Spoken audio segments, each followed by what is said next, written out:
This is our news, the weekend edition, and on the broadcast tonight, Bahamar adds a new Italian dining experience to its culinary lineup. Plus, thousands flood the streets in pink for the annual Susan G. Komen Race for the Cure. And Nassau may soon become a smarter city. We'll tell you how.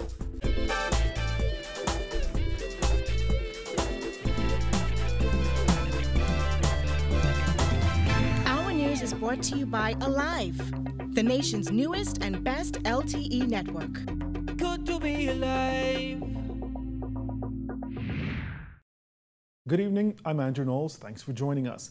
Excitement continues to surround Bahamar as the mega resort officially opened its Italian restaurant Filia by Michael Schwartz last evening. And according to resort officials, this latest restaurant is the perfect complement to the resort's existing culinary portfolio, which already includes Japanese, Mediterranean, and American restaurants and lounges. And with the cutting of the ribbon, Filia by Michael Schwartz was officially opened. The Italian restaurant is the latest addition to Bahamar's extensive culinary concepts. This is Filia's first international outpost and only its second location.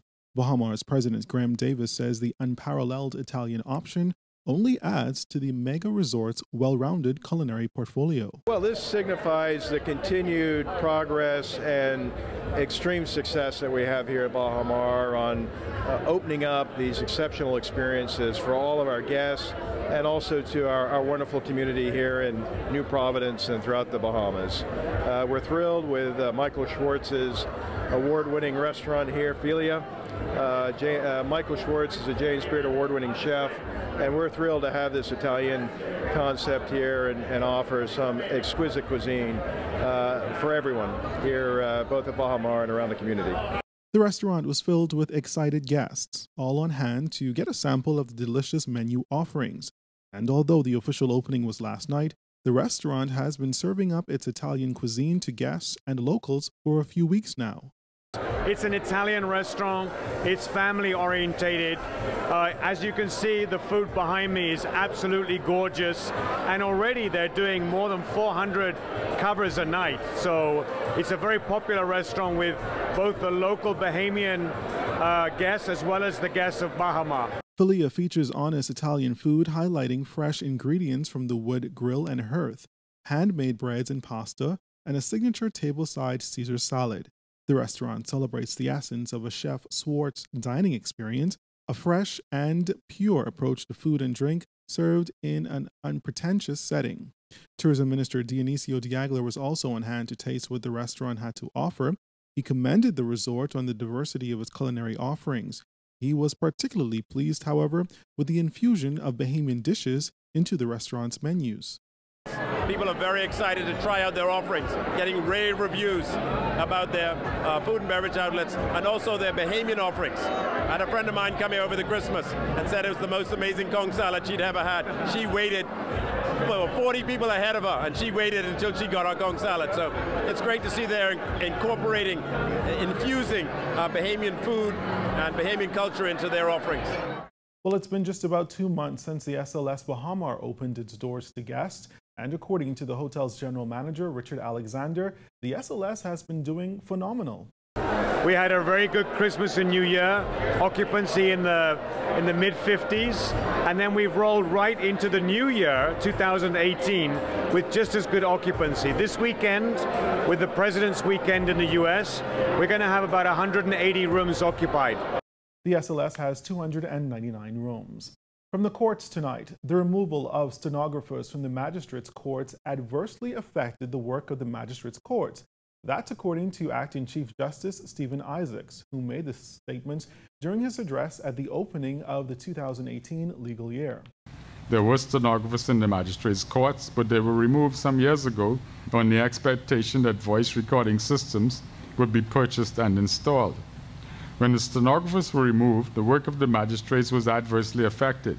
The handwritten record is far slower to produce than a stenograph record. This not only adversely affected the magistrates, but it slowed down the pace of trials and appeals being disposed of. Stenographers were removed from courts in 2013 under the previous Christie administration.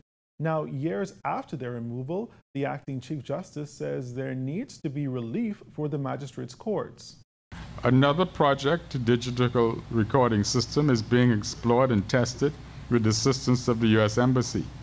This has a lot of potential, especially when it is considered that the magistrates' courts in particular can only engage stenographers on request. That means that the recording of evidence, submissions, exchanges between bench and bar is recorded by hand. Shortly after they were removed in 2013, then Attorney General Allison Maynard Gibson said the government would introduce digital recording by the third quarter of this year. The move faced some objection in the legal community. In 2014, State Minister for Legal Affairs Ellsworth Johnson, who was then president of the Bahamas Bar Association, said the association did not support the implementation of digital recording because of problems encountered in other jurisdictions. The bar also opposed the removal of stenographers from the magistrates' courts. In other news this evening, the 2018 Susan G. Komen Race for the Cure is another one for the books. Survivors, supporters, and those just looking to get a sweat in put their sneakers to the pavement for a good cause. Our Kyle Joaquin got in on the race and tells us more. The race started 7 a.m. sharp. Thousands of walkers and runners leaving Montague Beach racing for the cure to put an end to breast cancer. The participants from all over. It was awesome. It was a great time. I came from Canada. It's a little bit colder there right now, but had a great time, and the island's been awesome. I'm looking forward to tomorrow. Tomorrow's the half marathon, so. So you're an athlete? I wouldn't say an athlete, but I'm out here running. It feels really good. The bridge is a killer. Did it feel long? The bridge felt long. But you did it. You're done. When you come up to it, it feels like a roller coaster. You're going up and you go, oh my God, how can I possibly get over that? But you manage. Somehow you find the courage and the strength to do it. So. Well, it felt pretty good. Jess was trying to keep my cousin and my aunt along, and Jess finished the race. Why did you come out here? Well, Jess for the run. Jess to work out. The runners were all sorts of creative. First things first. Yeah. What's going on here? You know, just showing my support for breast cancer research. Yeah. This is creative to say the least. Yeah, a little bit. You know, first thing I saw in the closet this morning. But it's a good thing. You're out here for a survivor, or you're just running? I'm just running. Yeah, just supporting. Yeah. What's your name? It's Ed. It's Ed? Yeah. Congratulations, Ed. This every year I've been competing in the half marathon now for the past 10 years plus.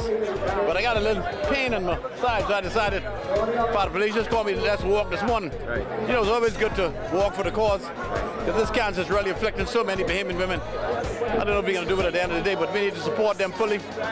Say you're having a walkathon or marathon, and this guy's bound to show up.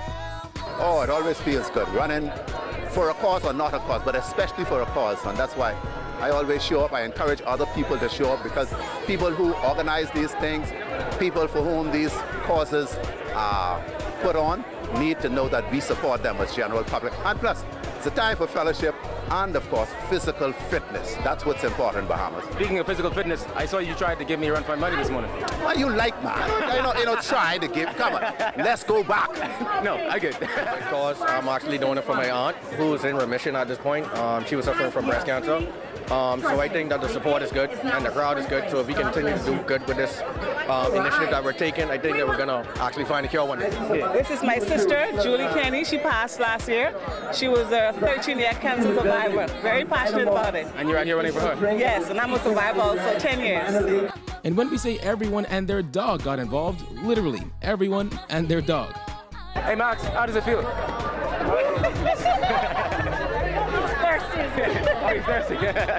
Winning the male's 20 to 29 age category was KC. And it just was good to be out here. It's a new year, getting in shape. Are you an athlete? Yes, I am. I'm getting back into the swing of things now, and this was a good opportunity for me to see where I'm at. Of course, our very own Jared Higgs somehow cheated the system, I suppose, and crossed the line to finish 7th in that category. How does it feel running? Tiring.